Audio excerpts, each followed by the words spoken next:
নমস্কার বন্ধুরা, আজকে আমি বানাবো স্প্যানিশ অমলেট রেসিপি। খুবই টেস্টি আর খুবই কুইক একটি রেসিপি।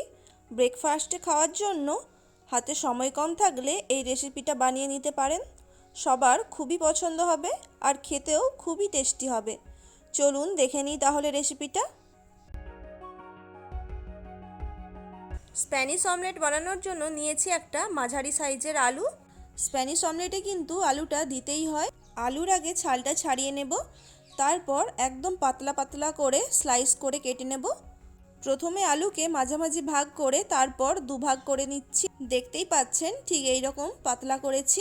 আলুগুলোকে আরও সরু সরু করে নেব, সেই জন্য আবার ওই পাতলা অংশটাকে দুভাগে ভাগ করে নিচ্ছি, ঠিক এই রকমভাবে দেখুন। আর নিয়েছি একটা বড় সাইজের পেঁয়াজ। পেঁয়াজটাকে একদম ফাইন চপ করে নেব। আপনারা চাইলে স্লাইস করেও কেটে নিতে পারেন, আর চাইলে পেঁয়াজের সাথে পেঁয়াজ কলিও দেওয়া যেতে পারে। এবার এগুলিকে একটা প্লেটে তুলে নিচ্ছি। নিয়েছি একটা ছোট সাইজের রেড বেল পেপার। এটিকে প্রথমে 4 ভাগ করে নিয়েছি, তারপর পাতলা পাতলা করে কেটে নেব। আপনারা চাইলে গ্রিন ক্যাপসিকামও দিতে পারেন। আর ঝালের জন্য নিয়েছি 4টে কাঁচা পাকা লঙ্কা।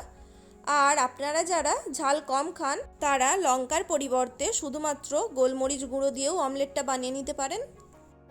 একটা ফ্রাইং প্যান নিয়েছি, ওর মধ্যে 1 টেবিল স্পুন সাদা তেল দিয়ে দেব। এখানে আপনারা চাইলে বাটার ব্যবহার করতেও পারেন। এরপর তেল গরম হয়ে গেলে ওর মধ্যে কেটে রাখা আলুগুলো দিয়ে দেব। আলুগুলোকে এখানে মিডিয়াম টু হাই ফ্লেমে ভেজে নিতে হবে, যাতে আলুগুলো ভাজার সাথে সাথে সেদ্ধও হয়ে যায়। এর মধ্যে খুবই অল্প পরিমাণে একটু লবণ দিয়ে দেব। লবণটা দিয়ে পুনরায় নাড়াচাড়া করতে থাকবো। আর আপনারা চাইলে এখানে ঢাকা দিয়েও আলুগুলোকে সেদ্ধ করে নিতে পারেন। আলুগুলো এখানে মোটামুটি আমার ভাজার সাথে সেদ্ধও হয়ে গেছে। ওর মধ্যে এবার রেড বেল পেপারটা দিয়ে দেব। এবার গ্যাসের ফ্লেমটা বাড়িয়ে মাত্র 30 সেকেন্ডের জন্য এটিকে আলুর সাথে ভেজে নেব, যাতে ক্যাপসিকাম বা বেল পেপারের কাঁচা ভাবটা চলে যায়। বেল পেপার সম্পূর্ণ এখানে অপশনাল, আপনারা চাইলে স্কিপ করতেও পারেন। এখানে আমার আলু আর রেড বেল পেপার ভাজা হয়ে গেছে, একটা প্লেটের মধ্যে তুলে নিচ্ছি। অপর দিকে অমলেটটা বানানোর জন্য আমি এখানে 4টে ডিম নিয়েছি। ডিমগুলোকে ফাটিয়ে নেব। ওই ডিমের মধ্যে দিয়ে দেব পরিমাণ মতো লবণ আর হাফ টিস্পুন গোলমরিচ গুঁড়ো। প্রথমে ডিমটা ভালো করে ফেটিয়ে নেব একটা হুইস্ক দিয়ে। ডিম ভালো করে ফেটানো হয়ে গেলে ওর মধ্যে এবার দিয়ে দেব পেঁয়াজ কুচি আর কাঁচা লঙ্কা কুচি। ওর সাথে দিয়ে দেব ভেজে রাখা আলু আর রেড বেল পেপার। এবার একটা চামচ দিয়ে সব কিছুকে ভালো করে মিশিয়ে নিচ্ছি। ডিমের অমলেট তো আমরা প্রায় সবাই খেতে পছন্দ করি, কিন্তু এভাবে একবার অমলেট বানিয়ে খেয়ে দেখবেন বন্ধুরা, খুবই টেস্টি হয় আর বানানো তো খুবই সহজ, আপনারা যেটা দেখতেই পাচ্ছেন। এবার অমলেটটা ভাজার জন্য একটা ফ্রাইং প্যানের মধ্যে দিয়ে দিচ্ছি 2 টেবিল চামচ বাটার।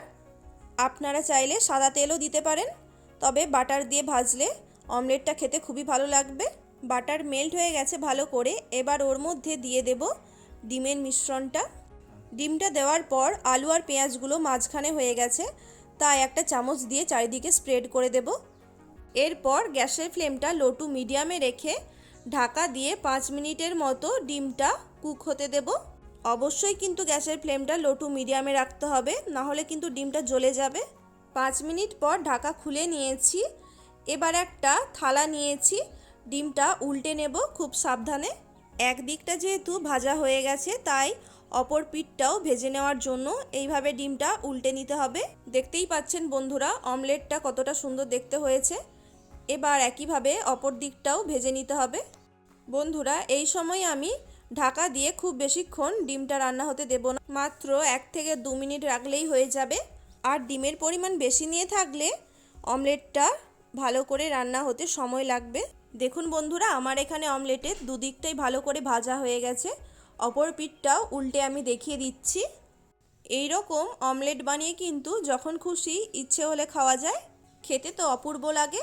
বন্ধুরা আজকের এই স্প্যানিশ অমলেটের রেসিপিটা কেমন লাগলো অবশ্যই কমেন্ট করে জানাবেন। ভালো লাগলে ভিডিওটিতে একটি লাইক করে দেবেন।